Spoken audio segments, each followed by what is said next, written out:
ఈ వారంలో ప్రముఖంగా నిలిచిన వార్తలపై విశ్లేషణ అందించడానికి ప్రొఫెసర్ డాక్టర్ కె నాగేశ్వర్ రెడ్డిగా ఉన్నారు. ఆలస్యం చేయకుండా వెంటనే అనాలిసిస్ తెలుసుకుందాం. హలో అండి, గుడ్ ఈవినింగ్. ఇవాళ ఉదయం నుంచి కూడా లేటెస్ట్గా స్టార్ట్ చేద్దామని ఇవాళ ఉదయం నుంచి కూడా fire Storm, American fire Storm మొత్తం కూడా చుట్టేసింది. టెక్ దిగ్గజాలన్నీ కూడా ఒక్కసారిగా ఏం జరుగుతోంది అని చెప్పి ఆలోచన చేస్తూ ఉన్నారు. సో ట్రంప్ తీసుకునే నిర్ణయాన్ని మనం ఎలా చూడాలి? డెఫినెట్గా ఇది ఇండియా పైన ఎక్కువ ప్రభావం చూపుతుంది. ఇప్పుడు దాంట్లో మనకు అర్థం కావాల్సింది అంటే చాలా కన్ఫ్యూజన్ ఉంది, మిస్ ఉన్నాయి. అంటే ఫుల్ ఆర్డర్ చదివిన వాళ్ళు చాలా తక్కువ మంది. ఇప్పుడు రకరకాల న్యూస్లో రకరకాలుగా వస్తున్నది. ఫస్ట్గా మనం అర్థం చేసుకోవాల్సింది, ఇది ఆల్రెడీ అమెరికాలో H1B వీసాల పైన పనిచేస్తున్న వారికి అప్లై కాదు. సో వారు మళ్ళీ రిన్యూ చేసుకోవాలనుకున్నా, మళ్ళీ ఫ్రెష్గా అప్లై చేయాలనుకున్నప్పుడు వర్తిస్తుంది. ఇప్పుడు as of today H1B visa పైన అమెరికాలో పనిచేస్తున్న వారు అలాగే పనిచేయచ్చు. వాళ్ళు అప్పుడు మాత్రమే ఈ చర్చ మళ్ళీ మొదలవుతుంది. అప్పటి వరకు ఉంటుందా ఉండదా తర్వాత సంగతి. సో అప్పుడు ఇప్పటి వరకు అయితే వాళ్ళ వీసా క్యాన్సిల్ కాదు, వాళ్ళ వీసా రివోక్ కాదు, వాళ్ళేం ఇప్పుడు $1,00,000 కట్టాల్సిన అవసరం లేదు. రెండవది, ఇది అందరికీ H1Bలో ఉన్న ప్రతి ఒక్కరికి వర్తించాలని రూల్ ఏం లేదు. సెక్రటరీ హోమ్ల్యాండ్ సెక్యూరిటీ కనుక మినహాయింపు ఇవ్వచ్చు.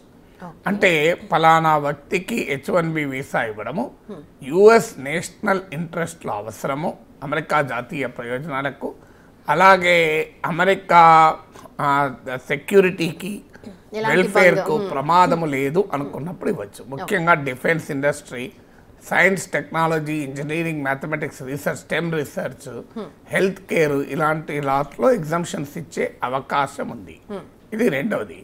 ఇక మూడవది, బయట ఉంటే మాత్రం, అంటే ఇప్పటికే H1B వీసా ఉండి అమెరికా ఆవల ఉంటే, అంటే వెకేషన్ కొరకో లేదా బిజినెస్ కొరకో ఇప్పుడు ఇండియాకు వచ్చి ఉంటే మాత్రం ఛాలెంజ్ ఎదుర్కొంటారు. అందుకే మీకు మైక్రోసాఫ్ట్, అమెజాన్, జేపీ మోర్గాన్ వీళ్ళందరూ తమ ఎంప్లాయీస్ అందరినీ అమెరికా వదిలి వెళ్ళకూడదని H1Bలో ఉన్న వాళ్ళను ఆల్రెడీ ఇండియా ఇతర దేశాలు ఉంటే వెంటనే రమ్మని ఆదేశించారు. కానీ వెంటనే వెళ్ళడం సాధ్యం కాదు. ఎందుకంటే మన ఇండియన్ టైం ప్రకారం రేపు ఆదివారం సండే సెప్టెంబర్ 21 9:30 AM నుంచి ఇది వర్తిస్తుంది. సెప్టెంబర్ 21 9:30 AM అమెరికా రీచ్ అయ్యే అవకాశమే లేదు ఆ వార్త చూసిన తర్వాత. అందుకే ఇమ్మిగ్రేషన్ లాయర్ చెప్పేది, ఇండియాలో ఉన్న వాళ్ళు ఎవరైనా ఆల్రెడీ H1B వీసా మీద ఉన్న వాళ్ళు వెకేషన్ కొరకు బిజినెస్ పని మీదనో ఇండియాకు వస్తే వాళ్ళు తిరిగి వెళ్ళటానికి ఇబ్బంది అవుతుంది. ఎందుకంటే ఈ రిస్ట్రిక్షన్ వర్తిస్తుంది కనుక. ఇక అందువల్ల ఇలా చాలా మేస్తున్నాయి దీంట్లో. ఇక అందువల్ల మనకు అర్థం కావాల్సింది, డెఫినెట్గా ఇది ఇండియన్ పైన ఎక్కువ ప్రభావం. ఎందుకంటే ఈ H1B వీసాలలో ఉన్న వాళ్ళలో 72% ఇండియన్స్. ఎందుకంటే దీనికి ఇప్పుడు మన తర్వాత next Chinese 12 to 13%. So around 12-13% Chinese ఉన్నారు. 72% ఇండియన్స్ కనుక హైయెస్ట్ ఇంపాక్ట్ అయ్యేది ఇండియన్స్. అందులో కూడా ఎవరు ఇంపాక్ట్ అవుతారు అంటే, ఇప్పుడు ట్రంప్ పాలసీ ఉద్దేశం అమెరికాకు ఎవరు రాకూడదు అని, ఎవరు పనిచేయకూడదనే ఉద్దేశం కాదు. అమెరికాలో అసలు H1B వీసా ప్రోగ్రాం పెట్టింది అమెరికాలో ఈ మ్యాన్ పవర్ గ్యాప్, ఏ రంగాల్లోనైతే హైయెస్ట్ టెక్నికల్ కాంపిటెన్స్ ఎక్స్పర్టీజ్ ఉన్న రంగాల్లో మ్యాన్ పవర్ షార్టేజ్ ఉన్నది ఫిలప్ చేయడానికని ఈ ప్రోగ్రాం పెట్టారు. అంటే స్టెమ్ కోర్సెస్లో స్టెమ్ జాబ్స్ చేసేటండి, సైన్స్, టెక్నాలజీ, ఇంజనీరింగ్, మ్యాథమెటిక్స్. కానీ కాలక్రమేణా ట్రంప్ వాదన ఏంటంటే దీన్ని ఆర్టిఫిషియల్గా వేజెస్ సప్రెస్ చేస్తానికి వాడారని. ఇప్పుడు అమెరికన్ కామర్స్ సెక్రటరీ మీకు ఫాక్స్ టీవీకి ఇచ్చిన ఇంటర్వ్యూ చూశాను నేను. అందులో ఆయన వాదన ఏంటంటే, ఎవరేజ్ అమెరికన్ సాలరీ $75,000 ఉంటే ఈ H1B వీసా మీద వస్తున్న వాళ్ళు $66,000 కూడా ఉన్నారు. అయితే అందరూ అలా ఉన్నారని కాదు. ఇప్పుడు 70% ఆఫ్ H1B వీసాలు వచ్చిన వాళ్ళు లెస్ దెన్ $1,00,000 $1,00,000 లోపే 100K లోపలే ఉన్నవారని బ్లూంబర్గ్ రీసెర్చ్ చెప్తోంది. ఓకే. అందువల్ల కొద్ది మందికోమో హెవీ శాలరీస్ ఉన్నాయి, కానీ అత్యధిక మందికి ముఖ్యంగా ఎఫెక్ట్ అయ్యేది వాళ్ళు ఎవరంటే ఫ్రెష్ ఇంజనీరింగ్ గ్రాడ్యుయేట్స్, అక్కడ ఎంఎస్సిఎస్సి H1B వీసా పైన జాబ్ చేసేవాళ్ళు, ఈ కన్సల్టెన్సీ ఫార్మ్స్ ద్వారా వెళ్ళి జాబ్ చేసేవాళ్ళు. ఎందుకంటే వాళ్ళకు ఎక్కువ భాగము కన్సల్టెన్సీకే వెళ్ళిపోతుంది. అలాగే ఈ ఎర్లీ కెరీర్లో ఉన్న వాళ్ళు ఎఫెక్ట్ అవుతారు. Higher level, middle and upper higher level ఉన్నవారు ఇమీడియట్గా ఎఫెక్ట్ కారు. ఎందుకంటే 100K ఫీజు వేసినా స్టిల్ వాళ్ళకు కూడా ఒక ప్రాబ్లం వస్తుంది. ట్రాన్స్ఫర్ అయినప్పుడు ప్రాబ్లం వస్తుంది జాబ్. అలాగే ఒక కంపెనీ నుంచి మరో కంపెనీ పోవాలంటే ప్రాబ్లం వస్తుంది. వేజ్ రివిజన్స్లో ప్రాబ్లం రావచ్చు, ప్రమోషన్లో ప్రాబ్లం రావచ్చు. సో ఛాలెంజెస్ ఉంటాయి. ఇమీడియట్గా జాబ్ పోకపోవచ్చు, కానీ జాబ్ అంటూ పోతే మళ్ళీ జాబ్ రావడం చాలా ఛాలెంజింగ్. ఇప్పుడు మీరు అన్నారు స్టార్టింగ్లో ఇది ఒక కన్ఫ్యూజన్లో ఉన్నారు, ఇంకా ఏంటి అని అసలు ఏంటి ఎవరికి ఎఫెక్ట్ అవుతుంది అంటే పలానా వాళ్ళకని ఇప్పుడు మీరు చెప్పారు. ఇది ఇలాగే కంటిన్యూ అయితే అమెరికాకి నష్టం జరిగే అవకాశం లేదంటారా? అమెరికాకు డెఫినెట్గా నష్టం జరుగుతుంది. ఎందుకు నష్టం జరుగుతుంది అంటే average American doesn't work at this salary. So మీకు ఒకటి ఆ టాలెంటెడ్ మ్యాన్ పవర్ అమెరికాలో లేరు, ఉంటే వాళ్ళ మనల్ని ఎందుకు తీసుకుంటారు. రెండవది ఏంటంటే ఇండియన్స్ పైన ప్రేమతోనో అభిమానంతోనో అమెరికన్ కంపెనీస్ మనల్ని తీసుకుంటారు. మనం we are providing cheap labour to them. So అందువల్ల ఇండియన్స్ ఇప్పుడు H1B వీసా హోల్డర్స్ కాక వాళ్ళని అమెరికన్ వర్కర్స్తో ఫిల్అప్ చేయాలంటే సాలరీ బిల్ పెరిగిపోతుంది, వేజ్ బిల్. అందువల్ల అమెరికన్ కంపెనీస్కు అన్వయబుల్ అవుతుంది. అమెరికన్ కంపెనీస్ ప్రాఫిట్ మార్జిన్ దెబ్బతింటుంది. అమెరికన్ కంపెనీస్ ఎకనామిక్ గ్రోత్ దెబ్బతింటుంది. ఆల్రెడీ అమెరికా స్టాగ్ఫ్లేషన్ అంటారు, ఎకనామిక్ స్టాగ్నేషన్ ఉంది, ఇన్ఫ్లేషన్ ఉంది. అంటే అమెరికన్ కంపెనీస్కు బిజినెస్ కాస్ట్లీ అయిపోతుంది. సో అది మొదటిగా వచ్చేటువంటి ఛాలెంజ్. అలాగే టాలెంటెడ్ మ్యాన్ పవర్ దొరకకపోవచ్చు కూడా కొన్ని రంగాల్లోనైతే. సో బేసిక్ లెవెల్ జాబ్స్లో దొరకవచ్చు, కానీ హయ్యర్ లెవెల్ హైలీ స్కిల్డ్ వాళ్లకు దొరికే అవకాశం లేదు. అందువల్ల ఇప్పుడు దాన్ని మిస్యూజ్ చేయకుండా కూడా ఆర్డర్స్ ఇచ్చారు. అంటే ఇప్పుడు H1B వీసా పైన రప్పించి పని చేయకుండా ట్రావెల్ వీసా పైనను బిజినెస్ వీసా పైనను వాళ్ళని రప్పించుకొని పని చేయించుకునే అవకాశం ఉంటుంది కనుక అలా చేస్తే సీరియస్ యాక్షన్ తీసుకుంటామని కూడా హెచ్చరించారు. సో అందువల్ల కంపెనీస్ కూడా వాళ్ళ బ్యాలెన్స్ షీట్ కూడా ఇంపాక్ట్ అవుతుంది. ఇది ఇప్పుడు మీరు అన్నారు ఆల్రెడీ వాళ్ళు ఇన్ఫ్లేషన్లో ఉన్నారు, వాళ్ళు భరించే స్థాయిలో లేరు, అండ్ అవర్లీ బేసిస్ మీద మన వాళ్ళతో కంపేర్ చేస్తే వాళ్ళకి ఖచ్చితంగా ఇంత పేమెంట్ అంటూ ఇవ్వాలి. అందుకనే చీప్ లేబర్ కింద మన వాళ్ళని ఇప్పటిదాకా ఇన్నేళ్ల నుంచి తీసుకొని వెళ్ళారు.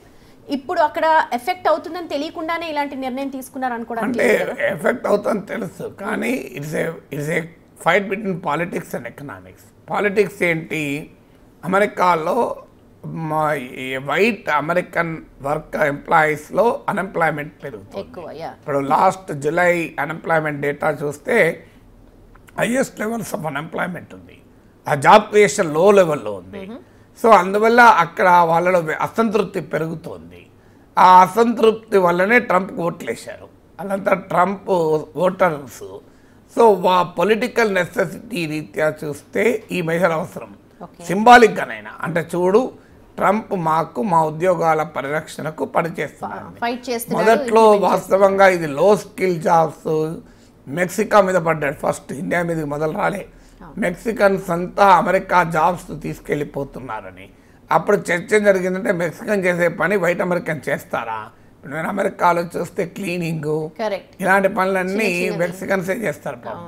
సో మీకు ఆ మెక్సికన్ చేసే పని వైట్ అమెరికన్ చేయరు కదా, లో లెవెల్ జాబ్స్, లో పేడ్ జాబ్స్ అన్నారు. ఇప్పుడు ఆ లో లెవెల్ జాబ్స్ అన్నీ కాదు, ఇప్పుడు హై లెవెల్ జాబ్స్ బయట వాళ్ళు తీసుకెళ్ళిపోతున్నారని. Immigrants contribute a lot to the American economy. ఇలా అమెరికా ఈ స్థాయిలో ఉందంటే ఇమిగ్రెంట్. ఇప్పుడు ఇలాన్ మస్క్ ఒక ఇమిగ్రెంట్. ఇలాన్ మస్క్ ఎంత పెద్ద సామ్రాజ్యాన్ని అమెరికాలో నిర్మించాడు. అఫ్ కోర్స్ ఇలాన్ మస్క్ ఆ సామ్రాజ్యాన్ని నిర్మించడంలో అమెరికాలో ఉన్న బిజినెస్ ఈకో సిస్టమ్, అమెరికాలో ఉన్న ఎంటర్ప్రిన్యూరల్ వాల్యూస్ ఉపయోగపడచ్చు. అదే సమయంలో ఇలాన్ మస్క్ ఉండే షార్ప్ బ్రెయిన్ కూడా ఉపయోగపడ్డది కదా. ఇప్పుడు ఇలాన్ మస్క్ లాంటి వాళ్ళు రావడం వల్ల అటు ఆయనకు లాభపడ్డది, అమెరికాకు లాభమైంది. కరెక్ట్. ఒక్క ఇలాన్ మస్క్ లాభం కాలే, అమెరికాకు లాభమైంది. ఓ స్పేస్ ఎక్స్ క్రియేట్ అయింది, ఓ టెస్లా క్రియేట్ అయింది, ఓ స్టార్లింక్ క్రియేట్ అయింది. మరి ఇన్ని కంపెనీలు క్రియేట్ చేసి ఎన్ని జాబ్స్ క్రియేట్ చేశాడు? మీకు పెద్ద పెద్ద వాళ్ళు ఇప్పుడు Sundar Pichai CEO of Google కావచ్చు, మైక్రోసాఫ్ట్ CEO కావచ్చు, వీళ్ళందరూ ఎక్కడ వచ్చారు? H1B వీసాల మీద మొదలొచ్చింది. మీకు అదంతా ఎందుకు? అది మీకు ఈవెన్ ట్రంప్ మీకు ఈ Vivek Ramaswamy another big supporter of ట్రంప్తో మొదలు పోటీ పడిన తర్వాత పాటు అక్కడ పెద్ద ఇండస్ట్రియలిస్ట్ ఇండియన్ అమెరికన్, అతను కూడా ఇలాగా వచ్చిన ఇలా దీన్ని సమర్థిస్తున్నాడు. H1B వీసా ఆయన కూడా పెద్ద ఎత్తున సమర్థిస్తున్నాడు. సో అందువల్ల మనకు అర్థం కావాల్సింది H1B వీసా వారు కేవలం వాళ్ళకు లాభపడడమే కాదు, they significantly contributed to the American economy, American consumption contribute చేశారు. సో అమెరికాలో ఎంప్లాయ్మెంట్ క్రియేట్ చేశారు. అందువల్ల వీళ్ళందరిపైన అటాక్ చేస్తే అమెరికన్ ఎకానమీ కూడా దెబ్బతింటుంది. అయితే అది ఇమీడియట్గా పాలిటిక్స్ ఏం చెప్తుంది? ట్రంప్కు ఒక సింబాలిజం, ఏదో యాక్ట్ చేసినట్లుగా కనబడాలి, అవసరమైతే యాక్ట్ చేయాలని. ఇది ఎకనామిక్గా లాస్ అవుతుంది అంటే లాస్ అవుతుంది. అంటే it's a contradiction between political needs and economic needs. ఆ రెండింటి మధ్య ఘర్షణ చూస్తున్నాం. అయితే ఇప్పుడు ఈ పాజిటివ్, ఇప్పుడు మీరు అన్నట్టుగా అక్కడ లేబర్ కావచ్చు, లేకపోతే ఉన్న మంచి మంచి టాప్ క్రిమీ లేయర్ జాబ్స్ అన్నీ కూడా అక్కడ కనిపిస్తూ ఉన్నాయి. ఇప్పుడు ఇది మనకు ఎసెట్గా మనం పాజిటివ్ వేలో చూస్తే ఇప్పుడు ఇక్కడి నుంచి తరలి వెళ్ళడం ఆగిపోతుంటుంది. సో ఆ సబ్జెక్ట్ కావచ్చు, లేకపోతే ఇంటెలిజెంట్ పీపుల్, లేకపోతే ఇక్కడ క్రియేట్ చేస్తున్న వాళ్ళని ఎక్కువ మంది ఇండియాలో ఉంటారు అని మనం అనుకోవచ్చా? పాజిటివ్ వేగా వాళ్ళు ఉపయోగించుకుంటూ ఉపయోగము, మనం ఉపయోగించుకోకపోతే ఏమో brain drain is better than brain in drain అంటారు. మేధావుల వలస నష్టమే, కానీ వాళ్ళని ఉపయోగించుకోకపోతే ఏమొస్తుంది? ఇండియన్ ఎకానమీ వాటిని ఉపయోగించుకోగలగాలి కదా. ఇవాళ వీళ్ళని నిజంగానే ఆ వాతావరణం మన ఇండస్ట్రీలో ఉండాలి, ఆ ఎకడమిక్ సిస్టమ్ మన దగ్గర ఉండాలి, ఎకానమీ ఆ రకంగా ఉండాలి కదా. లేకపోతే ఏమవుతుంది?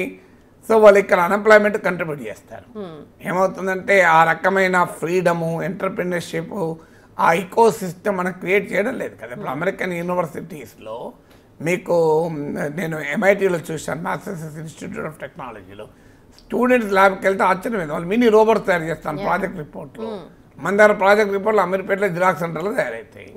సో మనం ఆ లెవెల్ సృష్టించుకుంటే డెఫినెట్గా ఉపయోగం, అనుమానమే లేదు. కానీ ఆ రకమైన ఇప్పుడు ఉదాహరణకు మీకు సింపుల్ ఎగ్జాంపుల్, పెద్ద పెద్ద టెక్నాలజీ పక్కకు పెట్టండి. ఒక గొప్ప సింగర్లు 4 అమెరికాలో ఉన్నారు. వాళ్ళు అమెరికాలో సెటిల్ అయిపోయారు, అక్కడే పాటలు పాడుతున్నారు. సో మనం వాళ్ళను అమెరికా ఎలగొట్టింది అనుకున్నాం, H1B వీసాలో వెళ్ళి వాళ్ళు సింగర్లు పాటలు పాడుతున్నారు, సంగీతం వినిపిస్తున్నారు. సో వాళ్ళు ఎలా ఉంటారు అనుకోండి, ఇక్కడ ఇండియాకి లాభం ఎప్పుడు ఆ సంగీతం వినటోడు ఉంటే లాభం, వినటో లేకపోతే వాళ్ళు ఏం చేయాలి? సో ఇప్పుడు ట్రంప్ తీసుకునే నిర్ణయంతో ఇప్పుడు మీరు అన్నట్టుగా ఇక్కడ ఉన్న క్యాపబిలిటీస్ కావచ్చు, లేకపోతే ఇంటెలిజెన్స్ అంతా కూడా ఇక్కడ వాడుకోవడానికి స్కోప్ ఉంది. ఇప్పుడు ఇక్కడ వాడుకునే అవకాశాన్ని కల్పించాలి. స్కోప్ అంటే ఇండియన్ ఎకానమీ ఎక్స్పాండ్ అయితే ట్రంప్ అవసరం లేదు కదా, మన వాళ్ళు వచ్చేస్తారు కదా. ఇప్పుడు ఈ మధ్య రివర్స్ మైగ్రేషన్ స్టార్ట్ అయింది. మీరు అమెరికాలో ఉండి ఇండియాలో రిటర్న్ రావడం కూడా మొదలైంది, మీకు ఆ ట్రెండ్ కూడా మొదలైంది. అల్టిమేట్లీ నీకు ఏది బెటర్గా ఉంటే అక్కడ ఉంటారు తప్ప ఒక ఫ్రీ ప్రపంచంలో నువ్వు ఎవరిని రిస్ట్రిక్ట్ చేయలేవు. అయితే ఇది ఇంకా ఎవాల్వింగ్ సిచ్యువేషన్. ఇప్పుడు H1B వీసాల మీద పని చేయించుకోకపోతే ఏం చేస్తారో కూడా చెప్పలేము. ఉదాహరణకు there is every possibility outsourcing పెరగచ్చు, దానిపైన కూడా ట్రంప్ ట్యాక్స్ వేస్తానంటున్నాడు, హైరింగ్ ట్యాక్స్ అని. ఇప్పుడు అక్కడ పని చేయించకుండా కన్నా ఇక్కడ పని చేయించుకోవచ్చు. ఇప్పుడు H1B వీసాలకు ఇబ్బంది అయితే ఇప్పుడు మన వాళ్ళు చాలామంది ఏదైనా కారణం రీతి ఇక్కడికి వస్తే వర్క్ ఫ్రమ్ హోమ్ చేస్తుంటారు వాళ్ళంతా. సో వర్క్ ఫ్రమ్ హోమ్ చేయించుకోవచ్చు, ఇప్పుడు అవుట్ సోర్సింగ్ చేయొచ్చు. ఇప్పటికే అవుట్ సోర్సింగ్ ఉంది. అమెరికన్ కంపెనీలకు మన వాళ్ళు చాలా పనులు కూడా చేస్తున్నారు. అమెరికాలో ఉన్న సూపర్ మార్కెట్లకు కూడా మన కాల్ సెంటర్లకు వెళ్ళి పనిచేయడం లేదా? సో అందువల్ల రేపు if you stop the human resource, the work May shift. So work అని షిఫ్ట్ చేయడాన్ని ఆపితే వర్క్ షిఫ్ట్ కావచ్చు. వర్క్ షిఫ్ట్ని కూడా ఆపుతావా అంటే ట్రంప్ ఆపుతా అంటున్నాడు, మీరు వర్క్ కూడా షిఫ్ట్ చేస్తే మీ పైన ట్యాక్స్ ఇస్తా అని. కానీ అలాంటప్పుడు మరి వయబుల్ కాకపోతే అమెరికన్ బిజినెస్ ఏమవుతుంది? ట్రంప్కి అర్థం కావాల్సింది ఏంటంటే అమెరికన్ జాబ్స్ అమెరికా నుంచి వెళ్ళిపోవటానికి కారణం ఏంటి అనేది నాకు అర్థమవుతలేదు. కారణం ఏంటి? అమెరికన్ క్యాపిటల్ లాభాల వేటలో ప్రపంచమంతా వెళ్ళింది.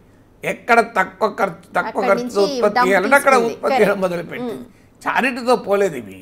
So unless American economy competitive అయి అమెరికన్ లేబర్ కాంపిటేటివ్ కాంది నువ్వు వాళ్ళు ఎందుకు వెళ్ళారంటే వెళ్తారు నువ్వు. ఎందుకంటే క్యాపిటలిజంకి ఉండే లక్షణం ఏంటంటే కట్ త్రోట్ కాంపిటీషన్ ఉంటుంది. అంటే లాభాల వేటలో ఎక్కడికైనా వెళ్తారు, ఎక్కడ లాభం వస్తే అక్కడికి వెళ్తారు.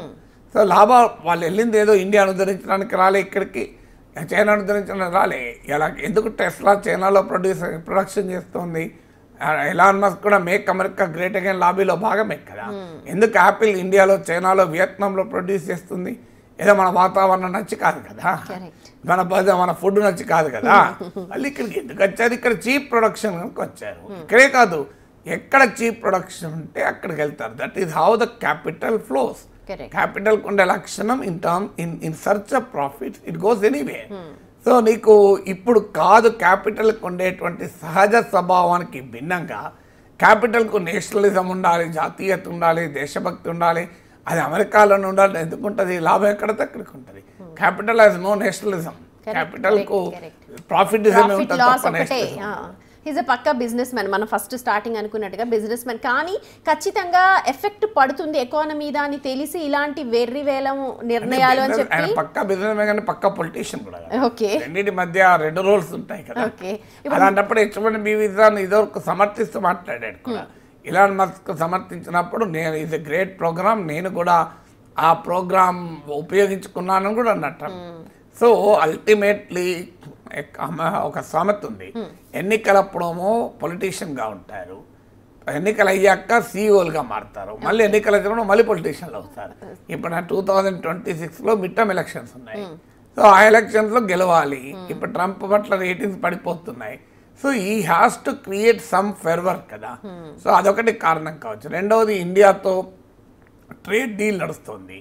అమెరికా ఉత్పత్తులను ఇండియాలో అమ్ముకోవాలి అని. ఇప్పుడు ఉదాహరణకు అమెరికా సోయాను చైనా పెద్ద ఎత్తున కొంటుంది. అది చైనా పైన రిస్ట్రిక్షన్లు ఇస్తే చైనా సోయా కొనమా అనేది బ్రెజిల్ నుంచి కొంటారు. ఇప్పుడు American soya farmer, corn farmers middle అమెరికాలో ఉంటారు, వాళ్ళంతా ట్రంప్ సపోర్టర్స్. ఇప్పుడు మన ఇండియాలో కార్న్ కొనమని అంటున్నాడు. ఒక రకంగా రష్యన్ ఆయిల్ అని పేరు చెప్పి శాంక్షన్ విధించడం కానీ, H1B కానీ, ఇవన్నీ ఏంటంటే ఇండియా పైన ఒత్తిడి తేవటానికి. అమెరికా లక్ష్యం ఏంటంటే భారత వ్యవసాయ మార్కెట్లోకి, డైరీ మార్కెట్లోకి, ఫిషరీస్ మార్కెట్లోకి పెద్ద ఎత్తున ఎంటర్ కావాలని ఎత్తుగడ. ఇప్పుడు H1B వీసా కొరకు మన గవర్నమెంట్ రైతుల ప్రయోజనాల్ని, పాల ఉత్పత్తిదారుల ప్రయోజనాల్ని తాకట్టు పెడుతుందా, లేదు మాకు ఈ సెక్షన్స్ ముఖ్యమని నిలబడుతుందా, ఏదో ఒక రకంగా టెస్ట్ చేయడం ఇండియా పైన. ఆ ప్రెషర్ పెంచి ఇండియా ఏ రకంగా రియాక్ట్ అవుతుందని టెస్ట్ చేస్తున్నారు ట్రంప్. ఓకే, ఎలాంటి నిర్ణయాలు తీసుకోవచ్చు అంటారు? అంటే ఇండియా దగ్గర ఉన్న మన ఆప్షన్స్, ఐఎమ్ టెల్లింగ్ ఆప్షన్స్ ఏంటి యాజ్ ఎ అనలిస్ట్ ఏంటి? Extremely difficult. ఎందుకంటే ట్రేడ్ అనేది ఒక్క అంశం పైన ఉండదు, హండ్రెడ్స్ ఆఫ్ అంశాల మీద ఉంటాయి కనుక టీవీ ఛానల్లో కూర్చొని ట్రేడ్ డీల్ రాయకూడదు. Not the trade deal. India ముందు ఆప్షన్స్ ట్రేడ్ డీల్ ఆప్షన్స్ కదా. ఆప్షన్స్ అంటే ఇంకా వేరే ఏముంటుంది? ఆప్షన్స్ అంటేనే యూ హ్యావ్ టు ఎక్కడ ఇవ్వాలి, ఎక్కడ తీసుకోవాలి. ఇప్పుడు ఆల్రెడీ ఇండియా కొన్ని ప్రపోజల్స్, ఇప్పుడు కాటన్ పైన ఇటీవల ఇంపోర్ట్ డ్యూటీ ఎత్తేసారు. ఆల్మండ్స్, బాదం పిస్టాల పైన రెస్ట్రిక్షన్ తొలగించారు. హార్లీ డేవిడ్సన్, టెస్లా లాంటి లగ్జరీ వెహికల్ తగ్గించారు. అమెరికా నుంచి పెట్రోల్, గ్యాస్ ఎక్కువ కొంటాం, డిఫెన్స్ ఇంపోర్ట్ పెంచుకుంటామన్నారు. సో అందువల్ల it's a very complex negotiations. మనం టీవీ ఛానల్లో కూర్చొని ట్రేడ్ డీల్లు రాయకూడదని ఎందుకంటున్నా అంటే, ఒక అంశం పైన ఒక్కొక్క దానిపైన మనము లాభ నష్టాలని బేరీజ్ వేసుకోవాలి. అమెరికా ప్రపోజల్ ఏంటి, మన ప్రపోజల్ ఏంటి, ఏది ఎలా, మైక్రో పిక్చర్ ఏంటి, మ్యాక్రో పిక్చర్ ఏంటి అని చాలా బ్యాలెన్స్ చేసుకోవాలి. స్టూడెంట్స్ పర్వ్యూ ఎలా మారాలంటారు? డాలర్ డ్రీమ్స్ షాటర్ అవుతూ ఉన్నాయి, కొత్త వాళ్ళకి వెళ్ళడానికి అవసరం అక్కడ లేదు, అసలు ఛాన్సెస్ లేవు. వాళ్ళ వ్యూ ఇప్పుడు ఎలా మారాలి, ఎక్కడ వాళ్ళు కాన్సంట్రేట్ చేయాలి? ఇది ఈ రిస్ట్రిక్షన్స్ అన్నీ కూడా లో లెవెల్, బిగినింగ్ లెవెల్ వాళ్ళపైన ఎక్కువ ఇంపాక్ట్ చూపుతుంది. ఇదనే కాదు, ఈవెన్ ఆర్టిఫిషియల్ ఇంటెలిజెన్స్ అయినా, రోబోటిక్స్ అయినా, టెక్నాలజీ డెవలప్మెంట్ ఎప్పుడు కూడా లోయర్ లెవెల్, మీడియాకర్ లెవెల్ వాళ్ళని ఎఫెక్ట్ చేస్తుంది. హయ్యర్ లెవెల్ ఉన్న వాళ్ళు ఎప్పుడు ఎఫెక్ట్ కాదు. అందువల్ల నీకు ఈవెన్ ఇప్పుడు ఈ ట్రంప్ విధించే ఆంక్షలకు కూడా హైలీ స్కిల్ హైలీ పేడ్ వాళ్ళని ఎంకరేజ్ చేసి లో పేడ్ వాళ్ళని డిస్కరేజ్ చేయాలనేది లక్ష్యం. సో టోటల్గా H1B ప్రోగ్రామ్ స్క్రాప్ చేయాలని కూడా మాగా లాబీ డిమాండ్ చేస్తుంది. కానీ H1B వీసా ప్రోగ్రామ్ స్క్రాప్ చేయడం సాధ్యం కాదు. సో అందువల్ల ఉద్దేశం ఏంటంటే దీన్ని నెంబర్స్ తగ్గుతాయి, కానీ highly skill highly paid highly talented highly competent work ఫోర్స్కు ప్రమాదం ఉండదు. వాళ్ళకి ఇంకా అపార్చునిటీ పెరిగినా ఆశ్చర్యం లేదు. కానీ లో లెవెల్ మిడిల్ లెవెల్ వరకు కూడా ఇంపాక్ట్ అవుతుంది. అంటే అందువల్ల స్టూడెంట్స్ అయినా నేను ఇదివరకు లాగా సెమీ కుక్డ్ హాఫ్ బాయిల్డ్ అయ్యి ఉద్యోగాలు సాధ్యం కాదు. Ultimately you should be highly skill. ఆధునిక టెక్నాలజీస్లో ఆడుకోగలగాలి. You should be able to play with the modern technologies.